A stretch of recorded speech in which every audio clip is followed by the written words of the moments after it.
We owe it to our loved ones struggling with addiction to choose hope, to fund recovery, and bring them home drug-free.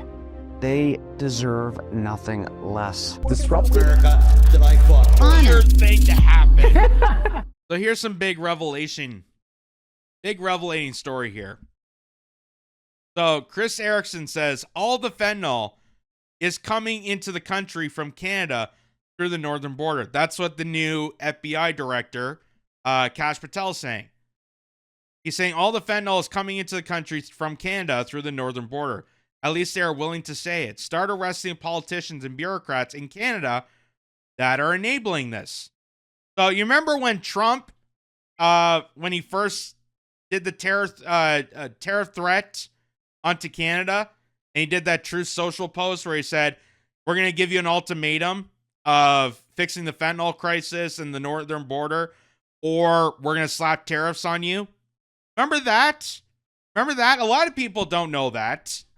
A lot of people forgot about that because the mainstream media did not point that out to people, which obviously would have debunked the whole rhetoric that Mark Carney capitalized, that we need to elbows up and Trump is this traitor and America's betraying Canada. That would have ruined that whole thing if people realized that there was a choice. There was an ultimatum to be made. So now Kash Patel, who's not going to release the Epstein files, who's not going to crack down, he's sadly a disappointment, just like a lot of the Trump administration, just like our administration, just to show you that governments don't really represent people accurately whatsoever. But here's Kash Patel announcing that Canada is responsible for the crossing of fentanyl into the United States, not just Mexico. First 2-3 months that we've been in the seat under Donald Trump's administration, he has sealed the border. He has stopped border crossings. So where's all the fentanyl coming from still? Where's the trafficking coming from still? Where are all the narco traffickers going to keep bringing this stuff into the country? The northern border. Our adversaries have partnered up with the CCP and others, Russia, Iran, on a variety of different criminal enterprises, and they're going and they're sailing around to Vancouver and coming in by air. And the sheer tyranny of distance of the northern border and the lack of cooperation from federal authorities in prior administrations to actually firm up that northern border is what's causing a continuation of violent crime. Now, we're focused on it, and we're calling our state and local law enforcement partners up there. But you know who has to get to step in is Canada, because they're making it up there and shipping it down here. And I don't care about getting into this debate about making someone the 51st state or not, but they are our partner in the north. And say what you want about Mexico, but they helped us seal the southern border. The facts speak for themselves.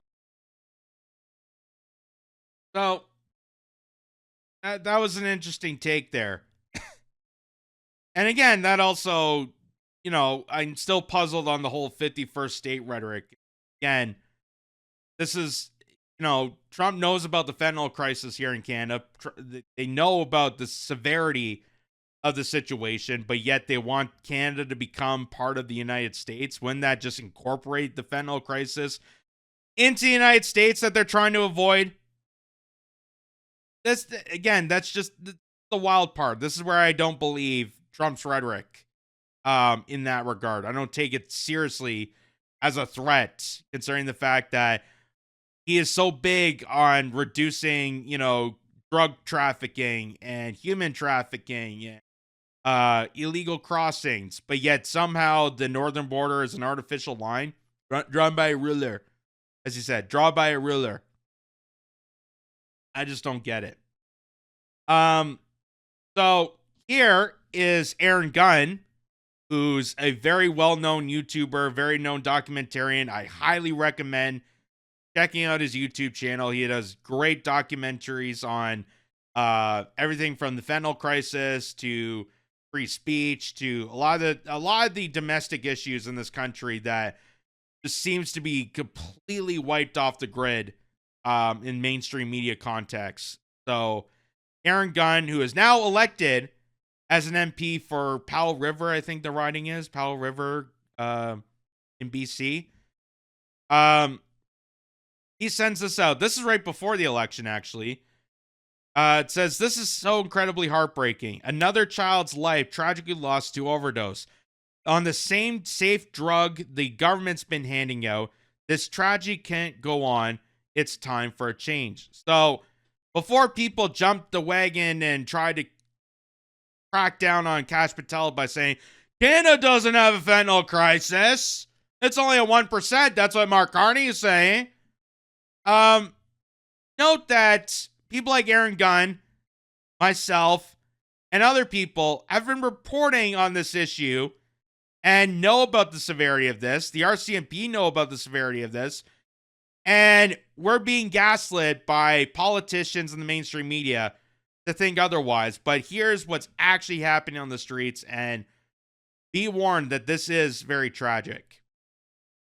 Another young Canadian, this time here in Campbell River, is dead from a drug overdose. Yesterday, the RCMP confirmed a 15-year-old overdosed and died on a combination of non-prescription cough medication and the powerful opioid hydromorphone, otherwise known as Dilaudid. This is the same drug that was handed out and diverted to kids as part of the Liberal NDP so-called Safe Supply program. This is another tragic, senseless, and preventable loss of life, and my heart goes out to the family and friends grieving the loss of a young child who had their entire life ahead of them. Unfortunately, this is not an isolated incident. Over the last decade, Canada has lost 50,000 lives to overdose as a result of failed drug liberalization strategies. More lives lost than all of World War II. It's the reality behind this moving memorial just behind me, where 50,000 flags have been planted by volunteers to commemorate the individual lives lost from this addiction crisis, including 36,000 blue flags for every man and boy who lost their life, and 14,000 purple flags for every woman and girl. A powerful and heartbreaking visualization organized by Campbell River City Councillor Ron Kerr of the human toll that this crisis has taken, and a cautionary reminder that unless we change direction as a country, the number of these flags will only continue to grow. We can't afford to lose more lives. We can't afford more of the same failed approach. It's time for a change. We owe it to our loved ones struggling with addiction to choose hope, to fund recovery, and bring them home drug-free. They deserve nothing less.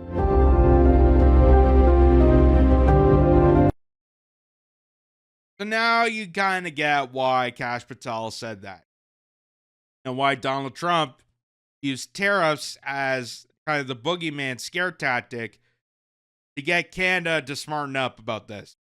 You see where this is coming from. You see how dangerous it is to places like BC. You see how dangerous it is across this entire country. 15 years old. 15 years old.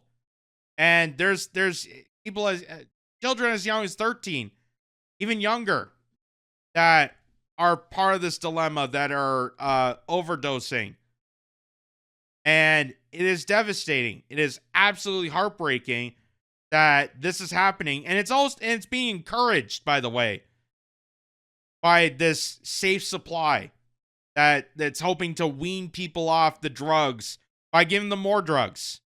But it's not actually changing anything. It's not making anything beneficial to people. It's just making it for people to start using more drugs and building a gateway to harsher drugs.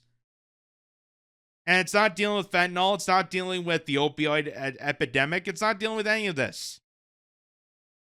So you get where Kash Patel is coming from on this situation.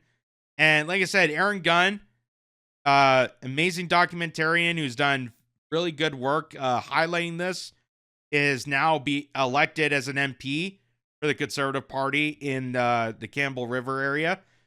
And that is going to be a powerful voice in Parliament. I hope that, I hope that Aaron Gunn and Andrew London and St. Thomas area, being two powerful voices, could do something into addressing this. I don't think there's going to be change because of just how corrupted our institutions are. But having those two key figures in Parliament is definitely something. And just, again, to show you the severity of this, as the government is lying to you, saying that it's minuscule, it's only 1%. Oh, well, got the RCMP dealing with this.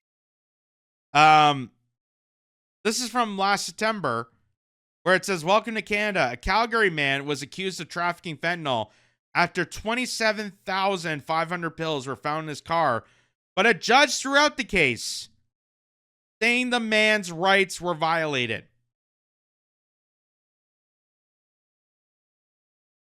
So, a man from Calgary was trafficking fentanyl in and out of Canada to the United States. The judge threw away the case, claiming that his rights were violated. I don't know what rights were being violated. And you wonder why the United States has a problem with us. You wonder why the United States, Donald Trump, Kash Patel, Tulsi Gabbard, and a lot of the Trump administration is looking at Canada and say, yeah, you guys are a bit of a problem. It's not because they betrayed. It's not because they just decided to do a 180. It has to do with the fact that we're not looking at our own problems, that we're not scrutinizing ourselves. And Canadians know about this. A lot of people know about this, but nothing's being done. Nothing's being done because our politicians are absolutely corrupted. They're brought to you by the pharmaceutical industry. They're brought to you by the criminal cartels that are fueling the trafficking of fentanyl and these pills and opiates in and out of the country. And, you know, we saw the W5 exclusive where there's criminal cartels from foreign lands that are coming into Canada and setting up shop in Canada because we just don't have the enforcement to crack these people down. And you saw Canadian Border Protection Agency. They are fed up with this. Communities are fed up with this. Parents are fed up by this. Everybody's fed up by this. But nothing's being done. Nothing's being done about this. So, understandably, Kash Patel having this reaction moment, having this, statement about how the northern border is bringing fentanyl is kind of on par with this. And how we need to clean up our act, how we need to bring someone like Aaron Gunn to Parliament to address this concern. Because they know this is happening. They're not blinded by it. They know this is happening, but they just choose not to do it. They choose not to do anything about it. And it's sick, it's disgusting, it's revolting, and it's everything against what Canada represents. And they're just going to let it continue.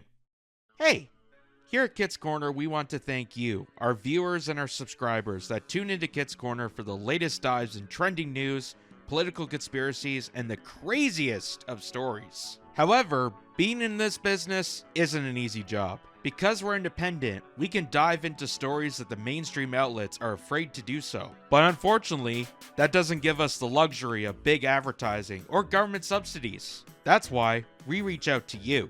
You can support Kitz Corner and get some cool new threads in the process. Say what? That's right, check out our merch store, where we have a big selection of t-shirts, mugs, stickers, sweaters, bags, and more. All with interesting designs too, like this True North Strong and Free. So if you want to show off your support, go to our website at kitzcorner.net. That's kitzcorner.net. And click the store link at the top of the screen. Or you can scan the QR code provided on screen to get instant access to our merch store. Your support makes a huge difference at what we do here. So why not wear your support too? So go to kitzcorner.net or scan the QR code on your screen to get to our one-of-a-kind Kitz Corner merchandise store. Thank you.